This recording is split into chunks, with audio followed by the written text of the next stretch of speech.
നമ്മള് ഇവിടെ പ്രത്യേകമായിട്ട് എഴുതിയിട്ടുണ്ട്, തുഷ്റഉ സിയാറത്തുൽ ഖുബൂർ ഇഖ്തിദാഅൻ ബിന്നബി സല്ലല്ലാഹു അലൈഹി വസല്ലം മിൻ ഗൈരി ശദ്ദി റിജാൽ ഇലൈഹ. റസൂൽ സല്ലല്ലാഹു അലൈഹി വസല്ലമയുടെ മത നിയമമായിട്ട്, അതായത് ഇസ്ലാമിക നിയമമായിട്ട് ഈ ഖബർ സിയാറത്ത് എന്നുള്ളത് അനുവദിച്ച സംഗതിയാണ്. തുഷ്റഉ സിയാറ ലി അംറൈൻ, രണ്ട് കാര്യങ്ങൾക്ക് വേണ്ടിയിട്ടാണ് നമ്മൾ ഖബർ സന്ദർശിക്കുക. ഒന്നെന്താണ്? അസ്സലാമു അലാ അഹ്ലിൽ ഖുബൂരി വദ്ദുആ ലഹും, അതായത് ഖബറിൽ കിടക്കുന്ന ആളുകൾക്ക് വേണ്ടി സലാം പറയാൻ. അതാണ് നമ്മൾ അസ്സലാമു അലൈക്കും യാ അഹ്ലദ് ദിയാരി മിനൽ മുസ്ലിമീന വൽ മുഅ്മിനീൻ എന്നൊക്കെ പറഞ്ഞ് നമ്മൾ പ്രാർത്ഥിക്കുന്നത് അതാണ്. രണ്ടാമത്തേത് വദ്ദുആ ലഹും, അവർക്ക് വേണ്ടിയിട്ട് പ്രാർത്ഥിക്കാൻ വേണ്ടിയിട്ട്. ഈ രണ്ട് ഉദ്ദേശമാണ് നമ്മൾ ഖബർ സിയാറത്ത് ചെയ്യുമ്പോൾ ഉള്ള ഉദ്ദേശം.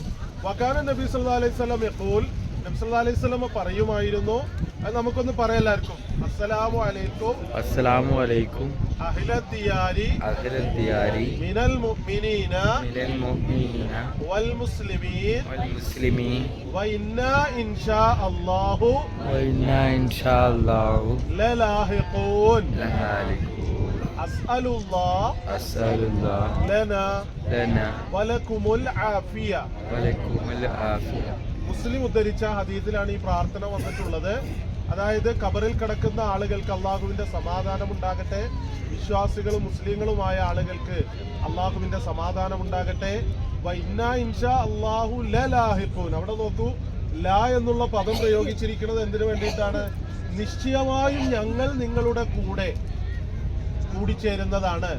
അസ്അലുല്ലാഹ് ലനാ വലകുമുൽ ആഫിയ, ഞങ്ങൾക്കും നിങ്ങൾക്കും സൗഖ്യം അള്ളാഹുവിനോട് ചോദിക്കുന്നു എന്ന് പറഞ്ഞാൽ ഖബറടങ്കത്തിൽ അവർക്ക് അള്ളാഹു സൗഖ്യം നൽകുമാറാകട്ടെ എന്നും നമുക്ക് ഈ ലോകത്ത് സൗഖ്യം നൽകുമാറാകട്ടെ എന്നുമാണ് അവിടെ ചോദിക്കുന്നത്. ഇനി രണ്ടാമത്തെ കാര്യം തുദക്കിറുൽ ആഖിറ. രണ്ടാമത് നമ്മൾ ഖബർ സന്ദർശിക്കാനുള്ള കാരണം എന്താണ്? ആഖിറത്തിനെ കുറിച്ച് ഓർക്കുന്നതിന് വേണ്ടിയിട്ടാണ്. ലിഖൗലിഹി സല്ലല്ലാഹു അലൈഹി വസല്ലം പറയാണ്, ഇന്നി കുൻതു നഹൈതുക്കും അൻ സിയാറത്തിൽ ഖുബൂർ, ഖബർ സന്ദർശിക്കുന്നതിനെ തൊട്ട് ഞാൻ ആദ്യം വിരോധിച്ചിരുന്നു. ഫസുറൂഹ, പിന്നെ അള്ളാഹുവിന്റെ പ്രവാചകൻ അനുവാദം നൽകുകയാണ്, നിങ്ങൾ അത് സന്ദർശിച്ചു കൊള്ളുക. ഫഇന്നഹ തുദക്കിറുൽ ആഖിറ, അത് നിങ്ങൾക്ക് പരലോകത്തെ ഓർമ്മിപ്പിക്കും. അതായത് ഈ ലോകം കഴിഞ്ഞാൽ വേറൊരു ലോകമുണ്ട് എന്ന ചിന്ത നിങ്ങളിൽ ഉണ്ടാകണമെങ്കിൽ എന്ത് ചെയ്യണം? നിങ്ങൾ ഖബറിടം സന്ദർശിക്കണം. ഇനി ഇവിടെ എന്തൊക്കെ പാടില്ല എന്നാണ്. അത്തമസ്സുഹു ബിൽ ഖുബൂരി ബിദ്അത്തുൻ മുഹ്ദസത്തുൻ. എന്താണ്? നമ്മൾ ഈ ഖബർ ഇങ്ങനെ തടവുക എന്നുള്ളത്, പിന്നെന്താ അതിന് പറയാ? ഖബർ ആരാധന, ഉയർത്തലല്ല, തടവുക. അതിനെന്താ പറയാ വേറെ? ഖബറിന്ന് ബർക്കത്തെടുക്കുക, അല്ലെങ്കിൽ ഖബർ തടവുക. ആ തടവുന്നത് ബിദ്അത്തുൻ എന്ന് പറഞ്ഞാൽ പുത്തൻ ആചാരമാണ്. മുഹ്ദസത്തുൻ, അത് ബിദ്അത്തുമാണ്, അത് പുത്തൻ ആചാരവുമാണ്. ലാ യജൂസു എന്ന് പറഞ്ഞാൽ എന്താ? അനുവദനീയമല്ല. വഹിയ വസീലത്തും മിൻ വസായിലി ശിർക്ക്. ഇങ്ങനെ ഖബറടങ്കത്തിൽ പോയിട്ട് ഇങ്ങനെ തടവിയിട്ട് അതിൽ ശരീരത്തിലൊക്കെ തേക്കുന്നത് എന്താണ്? വസീലത്തുൻ ഇല ശിർക്ക്, അത് അള്ളാഹുവിലേക്ക് പങ്കു ചേർക്കുന്നതിലേക്കുള്ള ഒരു മാർഗമാണ്. അതുകൊണ്ട് അത് പാടില്ല. ഇനി അടുത്തപ്പോ നോക്കൂ, ലാ യജൂസു തബറുക് ബിസ്ഊദി അലാ ജബലി ഉഹദ് വറുമാത്ത്. അതായത് റുമാത്തില്ലേ, അതാണ് റുമാത്ത്. ലാ യജൂസു തബറുക്, അവിടുന്ന് തബറുക്ക് എടുക്കാൻ പാടില്ല, ബർക്കത്ത് എടുക്കാൻ അനുവദനീയമല്ല. ബിസ്ഊദി അലാ ജബലി, എന്റെ മലയായ ഈ ഉഹദ് വറുമാത്ത്. ഉഹദ് മല എന്ന് പറഞ്ഞത് ഇതാണ് ഉഹദ് മല. നേരത്തെ പറഞ്ഞല്ലോ 8 കിലോമീറ്ററോളം വിസ്തൃതിയുള്ള ഉഹദ് മല. അതുപോലെ തന്നെ ജബൽ റുമാത്ത് എന്ന് പറഞ്ഞ ഈ മലയിൽ കയറിയിട്ട് ആളുകൾ എന്താ ചെയ്തിരുന്നത്?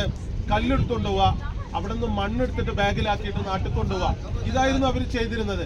അപ്പൊ അത് അനുവദനീയമല്ല.